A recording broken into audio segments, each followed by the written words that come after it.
자, 이제 이어서 7번 문제부터 보는데요. 자기반응성 물질이란 말이 나옵니다. 자기반응성 물질은 이제 오류 위험물인데, 제가 아까 말씀드렸죠. 그 전 시간에 말씀드린 게, 자기가 자기 자신하고 반응하는 걸 우리가 자기반응성 물질이라고 해요. 근데 생각해 보세요. 오류 위험물은 스스로가 불에 타는 애인데, 자기가 자기 자신에게 산소도 공급을 한대요. 불에 타는 애가 산소까지 공급하니까 어때요?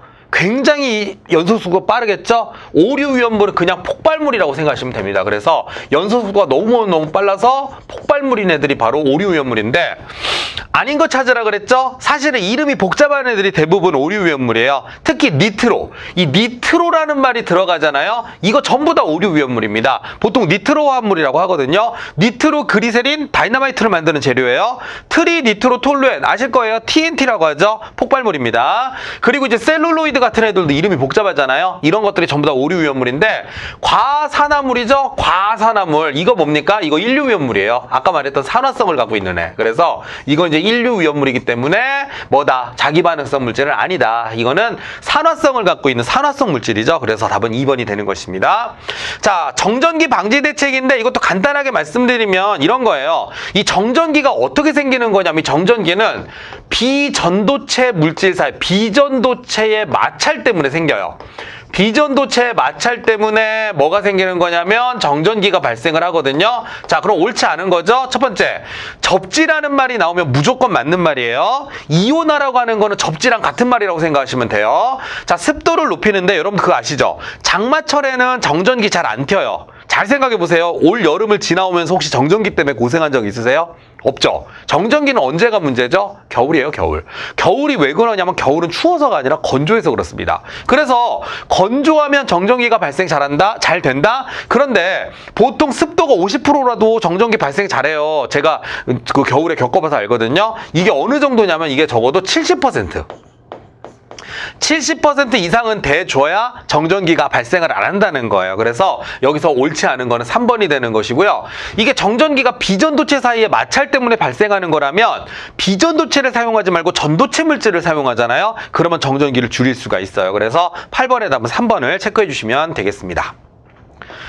자, 그 다음에 액체 가연물 중에 인화점이 가장 낮은 애가 누구냐라고 하는 건데, 보통 여러분들 이거는요 좀 단순 암기긴 해요. 그래서 딱 보면 인화점이 가장 낮다? 불이 제일 잘 붙는 애들이잖아요. 그죠? 약간 이런 느낌으로 가시면 돼요. 어떤 느낌이냐면, 자, 디에틸 에테르라고 하는 게 있어요. 제일 이제 낮은 애가 이거거든요. 디에틸 에테르라고 하는 게 있는데, 디에틸에테르라든가 이황화탄소 같은 애들, 얘네들이 특수 인화물이라고 해서, 이 글자가 자꾸 번지네요. 그래서 특수 인화물이라고 해서 얘네들이 어떻습니까? 아이고, 자, 다시요. 이거 다시 적을게요. 그래서 디에틸에테르, 약간 번져가지고요. 디에틸에테르.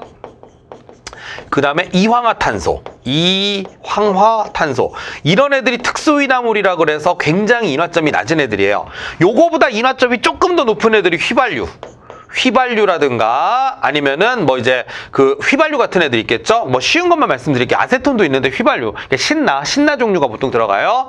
자, 그리고 나서 이제 뭐 알코올 종류가 들어가고요. 등유라든가 뭐 경유라든가 뭐 중유라든가 이런 식이거든요. 그러면 알코올류를 딱 찍어보려고 그랬더니 휘발유가 있잖아요. 그죠? 그 휘발유가 인화점이 영하 43도에서부터 약간 왔다 갔다 해요. 영하 20도까지 왔다 갔다 하는데 대체적으로 낮다라고 하는 측면에서는 맞습니다. 뭐 이것도 여러분들 혼란스러워 하실 것 같아서 제가 지울게요. 그냥 영하 43도로 가장 낮구나, 휘발유라고 외워주시면 되는데, 보통 이런 류의 문제는요 인화점이 가장 낮은 애를 물어보니까 표에 만약에 인화점이 여러 개가 나와 있으면 낮은 거 한 두어 개만 외우세요. 그러면 크게 어려움이 없을 거다라는 생각이 듭니다.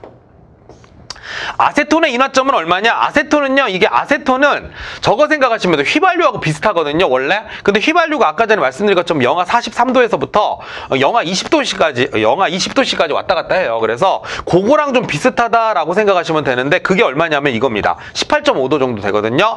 휘발유 중에서도 요 휘발유 윗부분하고 좀 비슷하다고 생각하니까 요거랑 가장 근접한 게 얼마냐면 영하 18.5도입니다. 그래서 아세톤하고 원래 휘발유가 친구예요. 그래서 이렇게 외워주시는데, 글쎄 이런 이런 거는요, 저는 별로 잘 외우진 않아요. 그런데 여러분들은 이게 이제 보통 자격증 시험 같은 데서는 교재에 숫자가 나와 있으면 그 숫자를 물어보는 경우가 있어요. 단순암기죠. 그래서 이 단순암기는 여러분들한테 좀 맡길게요. 이런 거면 두 문자 따고 하는 게 더 헷갈려요. 그래서 그냥 외우고요. 안 되면 찍으셔도 상관없습니다. 근데 찍더라도 휘발유 근처에서 찍자. 이게 제 얘기입니다. 근데 휘발유는 조심하셔야 되는 게 가장 낮은 온도 기준이 아니라 휘발유의 가장 인화점이 높았을 때, 휘발유는 좀 왔다 갔다 하거든요. 그 높았을 때랑 비슷한 게 바로 아세톤이구나. 그런 식으로 접근하시면 좋을 것 같습니다. 10번의 답은 3번이에요.